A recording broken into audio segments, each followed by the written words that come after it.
everyone, and thanks for joining us on Surviving ISO. I'm Sacha King and the founder of 2.two.one Mental Health Charity. Today we're going to be discussing your mental health and how to maintain good mental health while managing all of these changes. You might be feeling a little bit more disconnected from your friends, family and community. You might be feeling a little bit more stressed. You might be spending a lot more time in the four walls of your home, and you also might be feeling a little bit overwhelmed with managing this change. We're going to discuss what you can do in your day-to-day routine, and we're also going to look at how you can implement a little bit more self-care. We do not prioritise our mental health until we become unwell. We do quite a few things that maintain our mental health in day-to-day, but a lot of those things have been taken away from us at this point in time. So think about the things that you do that make you feel good, that you enjoy, or that give you a little bit of a break from work and life. Those things are maybe hobbies you enjoy, sports, going to the gym, creative activities, and just anything that gives you a bit of a break. And now think about every time that you've got stressed or felt overwhelmed. Those are probably the first things to go out the door. So right now, when we're all feeling a bit stressed and we're all feeling a bit overwhelmed, a lot of our self-care elements are probably getting missed. Today we'll talk about how we can make sure that we don't miss them and put them in a bit of our priority for our weekly routine. So let's start talking about routine. Do not let being home all the time or working from home or looking after a family stop you from having a routine. Your brain loves routine. It loves getting up in the morning at the same time, it loves the same amount of sleep, and it loves predictability. We feel safe when things are predictable. So you can see how our brains might be stressing out right now because everything feels so unpredictable and so unknown. So we want to make sure everything that we can do that is our routine, or is that controlled, or is the same, we want to keep the same. Let's talk about your morning routine. What did you used to do when you used to go to work, or when you used to have your daily routine and do tasks? Did you used to get up in the morning and go and exercise? Did you used to get up in the morning, shower and put on makeup? Whatever you did in the morning, I want you to keep that routine. What you're saying to yourself is not only this is predictable, but also I'm setting myself up for a productive day. I've got things to do today. It's going to be a good day. So you're actually setting yourself into a positive mindset for the day and starting your day off right. You might find that at the moment you're getting up and you're kind of half dressed and there's an 8 a.m. Zoom meeting, and you might put on your work top but have your pajama bottoms still on. And on those days, it feels like everything is taking so long. And at the end of the day, you feel like, oh, I just didn't get much done today, I didn't feel productive, I don't feel very good about it. And that's because we didn't actually put our mind into the zone of I'm going to be productive today and I'm going to get these tasks done. Now let's talk about tasks. Are we starting our days and just because we're working from home, not really thinking about what we're going to do or achieve that day? We, as humans, really like setting goals and achieving them. So I want you to think about your days like this. It's like, what am I going to do today? And what am I going to reward myself with? So be really nice to yourself. It's really hard to change. It's really hard to work from home. It's really hard to get tasks done, especially important things right now. It's difficult. So reward yourself.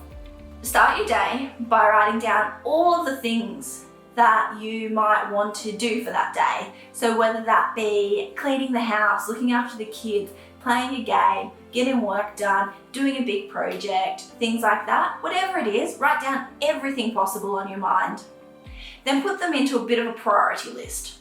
Right now it's really easy to do all these little small tasks everywhere and feel really good about crossing them off and being like, yeah, I feel like I'm achieving something.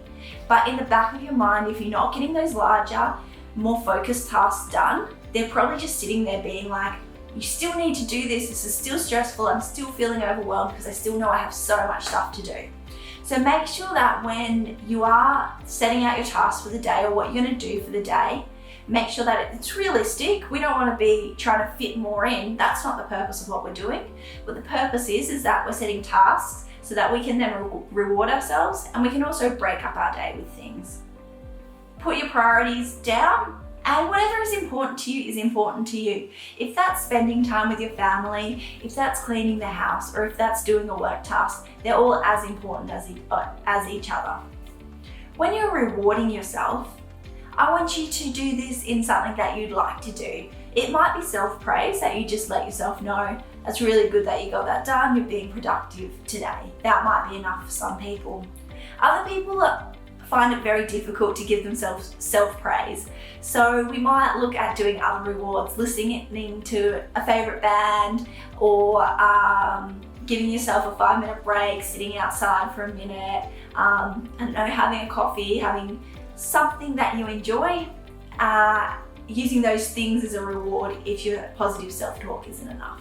Making sure you're setting tasks and rewarding yourself, as well as keeping that routine, you'll find that you'll feel a lot more productive and a lot more positive about your days.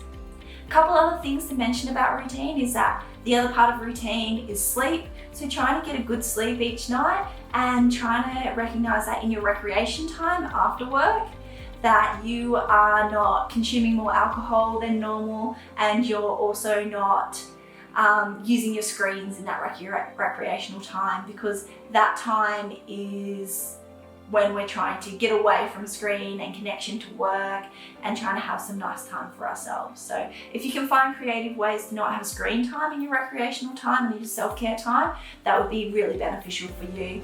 We also know that screen time does really interrupt your sleep, not only because of the blue light, but also because what's happening is with that sort of instant gratification that you're getting from seeing all these things pop up, and the stimulation that, you know, everything is always moving and there's heaps going on right now, is that that's increasing our cortisol levels, and that will help us stay awake and be alert, but it will actually interrupt our sleep, and we find it really hard to get into a deep sleep after using anything that's really stimulating. So being creative and making sure that we have our recreational time is so important as doing our tasks and feeling productive. Our downtime right now is time for our mind to be calm and for it to get the ability to deal with all the stresses going on. When we talk about calming the mind, we talk about our holistic well-being. So our 4 elements of well-being as our physical health, our mental health, our spiritual health, and our social health. All these elements, they do interact with each other, but we need to make sure they're all balanced to feel better. If we feel like one of them is really lacking, it's probably going to impact all the other elements of our lives. So I want you to have a look at the download that I've got in the description, as well as on my website, and you can see there's a space in a worksheet where you can look at these elements and think about where can I put them into my routine, and what sort of things can I do for my well-being, for my self-care. One really great example of an element that interacts with quite a lot of them is exercise.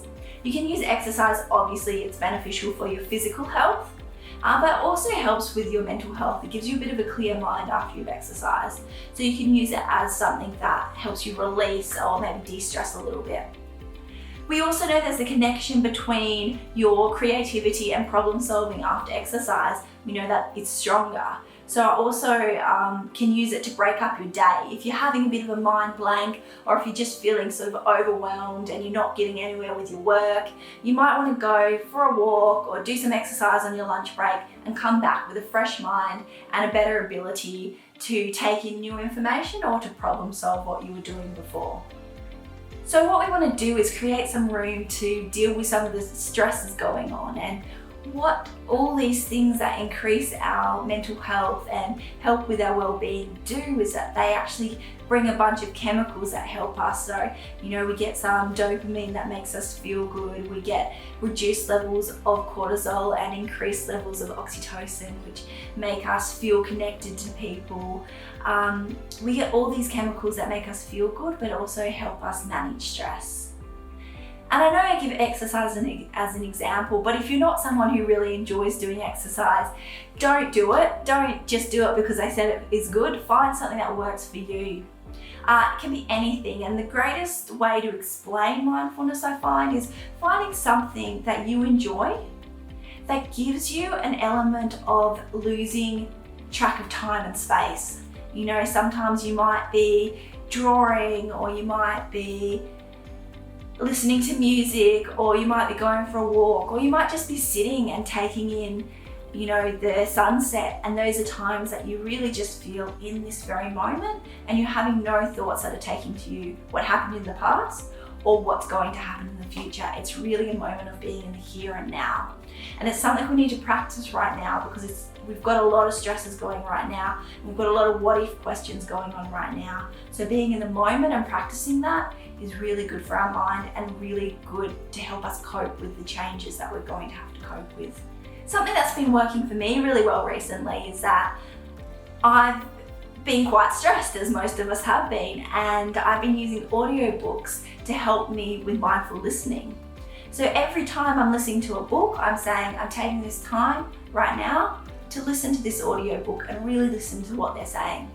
Every time I find my mind wandering off and thinking about the future, I say, okay, my mind's wandering, that's okay. I'm going to come back to this moment. I'm going to go back a chapter because I missed that, and then I'm going to push play again, and I'm going to really mindfully listen to this. There's something that's been working for me, but you can use anything and use it mindfully to really make sure that you're in this moment, and you're giving your mind a rest from all of the stresses going on around us right now. The last thing I'm going to mention about our well-being and that connection to our mental health, our spiritual health, and our social health is that we need to feel connected to things. So find your community and find a way to be connected to them. When I say community, I don't mean Darwin community, how can I be connected to that right now? For some people, it will be Darwin is the thing that they're connected to, and they're going to find a way that they feel connected to their friendship group in Darwin, or the Darwin community, or a way that they can give back to feel good about everything, their social connections within that. But other people will say, oh, my connection is my job title, or my connection is my passion, or my connection is just my friends around me, or my family. Some people might be feeling a lot of connection right now because they're spending more time with their family. But find your connection, have a little bit of a reflection of who am I and who are my communities, and find a way to feel close to them, because it's a time where we might feel quite distant because we're not going to physically get that connection with people. Find your connections, reach out to them, and if you're really feeling alone or lonely right now, also reach out to those support services around you, just so that you can debrief, you can let some of that stress out of your mind and just vent a little bit to a stranger. It's always good to have that person who has no judgment at all that you can vent to, and that might just give you enough space to be able to make some decisions around how can I look after my mental health during this time, and what things do I need to put in place so that I am feeling good about myself, my productivity, and my mental health. So where you are right now with your mental health and with setting your routines and feeling good about things and processing all the changes going on right now is okay. We're all in different stages and it takes time. So don't be too hard on yourself. Be kind to yourself. Let yourself know the feelings I'm feeling right now are the right feelings to be feeling, because it is a scary time, it is a hard time, and it is an anxious time for everyone. So acknowledge those are the right feelings. I'm in the right place for myself right now, but what can I do to try and have a bit more of a positive routine? And what can I do to add in some more elements of self-care so I'm looking after my mind and my body? I hope this has been helpful, and there's a few tips to help you be a bit more mentally healthy during this time, and a few new perspectives that you might not have thought of.